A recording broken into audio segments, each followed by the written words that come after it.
បាទជំរាបសួរបងប្អូនបន្ទាប់ពីបងប្អូនទស្សនានៅក្នុងសួនកំសាន្តដែលមានត្រីសមុទ្រច្រើនបងប្អូនដូចត្រីឆ្លាមត្រីធំនិងត្រីចម្រុះជាច្រើនដែលបងប្អូនបានទស្សនាហើយលើនេះខ្ញុំបានបង្ហាញវីដេអូនៅក្នុងសន្តាគារដែលខ្ញុំបានស្នាក់នៅ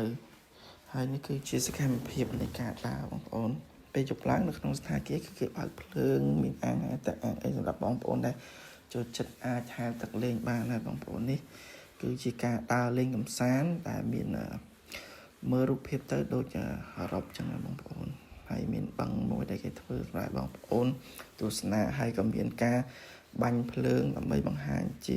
លក្ខណៈដូចជាខ្ញុំគំនូរជីវចលដែលទស្សនាលើកោះត្រល់នឹងបងប្អូនហើយក៏សូមអរគុណដល់បងប្អូនដែលតែងតែគាំទ្រ